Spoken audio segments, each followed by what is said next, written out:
sedih di depan suaminya, padahal selama ini aku selalu berusaha menjadi ibu yang baik untuk Laura, tapi sepertinya dia tidak akan pernah mau menerima kehadiran aku, Pak. Pak Kanton merasa tidak enak hati melihat sikap Laura seperti itu kepada ibu tirinya. Dia mengusap lembut punggung istrinya.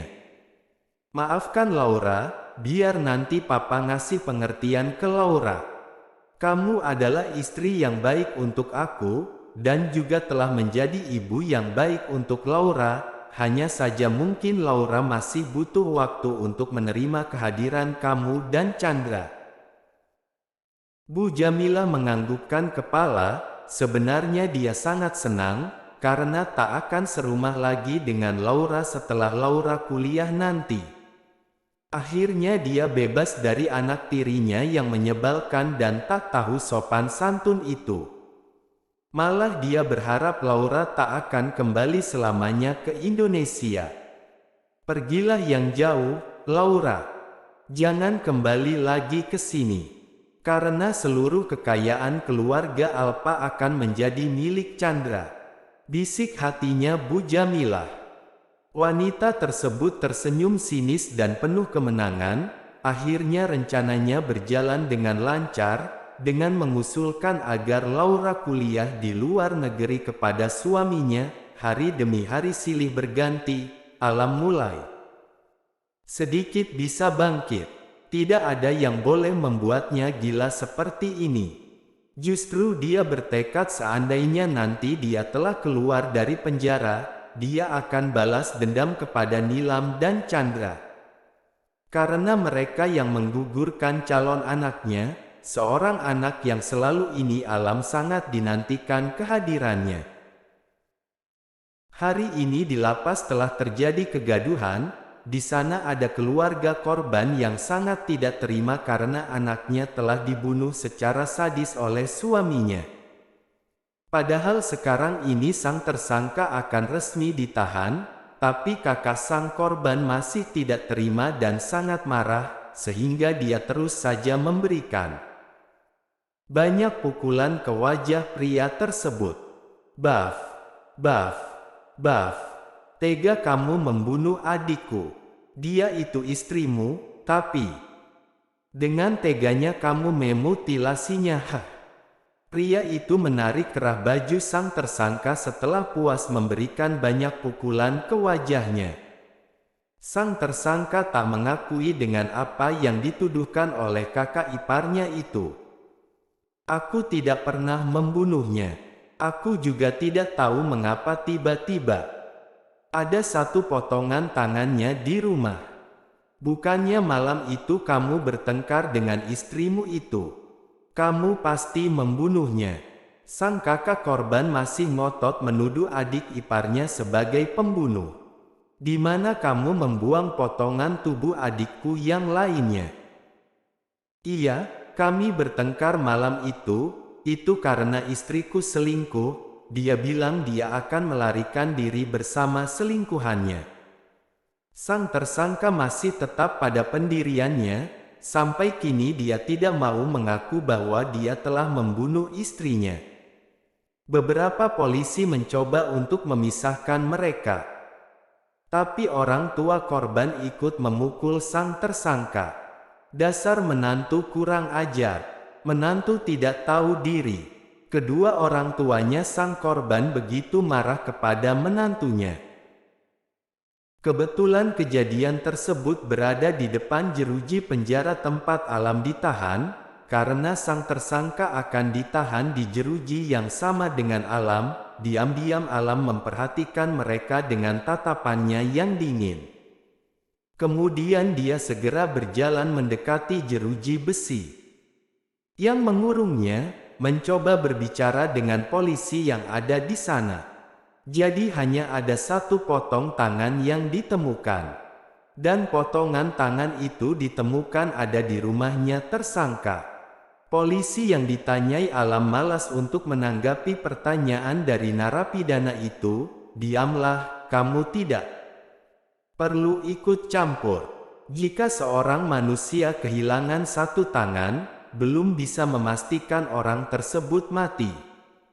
Bagaimana kalau ternyata dia masih hidup? Alam masih ingin mengutarakan pendapatnya.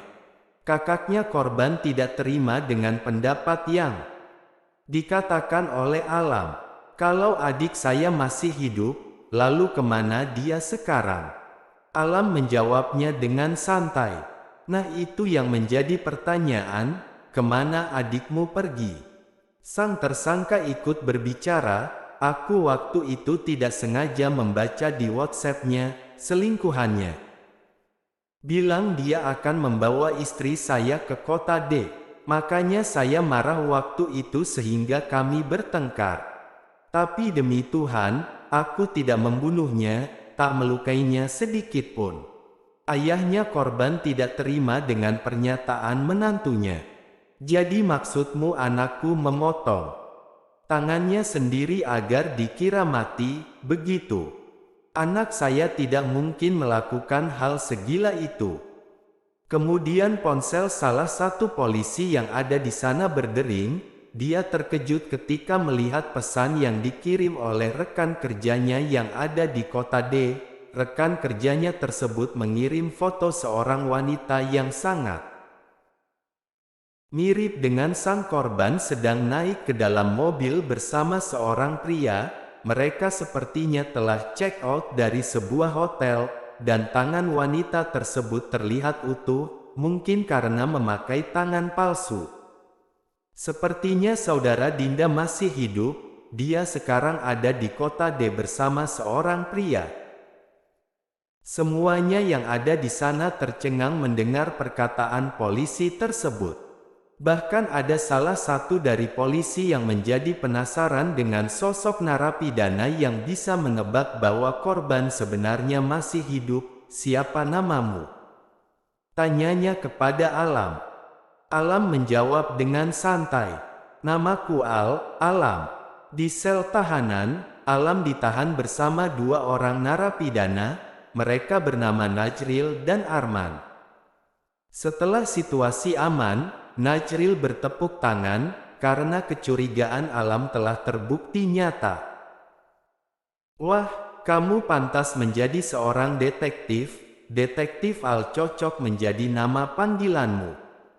Bagaimana kalau kamu angkat aku menjadi anak buahmu? Aku adalah seorang hacker. Najril memperkenalkan dirinya pada Alam dan mengajaknya bekerja sama. Kemudian pria yang bernama Arman ikut bicara. Dia tertarik bergabung dengan mereka, padahal Alam belum menjawab tawaran kerjasama dari Najril.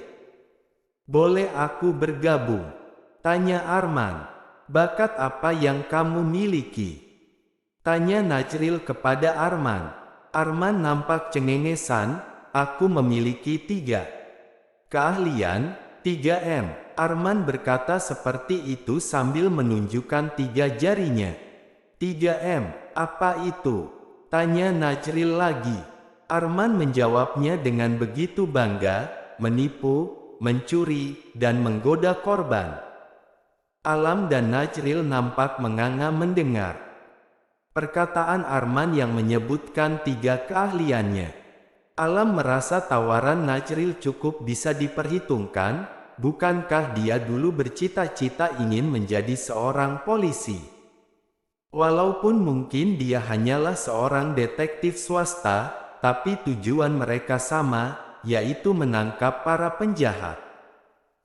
5 tahun kemudian, di salah satu sudut kafe yang ada di ibu kota terlihat ada seorang gadis cantik berusia 23 tahun sedang makan malam bersama sahabatnya. Gadis itu adalah Laura.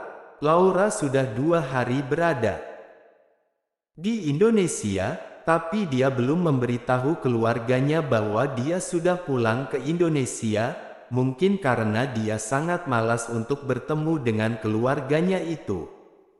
Laura malam ini sedang mencurahkan masalah yang dia alami kepada sahabatnya bernama Agnes. Entah kenapa aku merasa Dion itu berubah, Nes. Dia tidak seperhatian dulu lagi. Ternyata Laura telah memiliki kekasih bernama Dion. Dia dan Dion menjalani hubungan jarak jauh selama 2 tahun.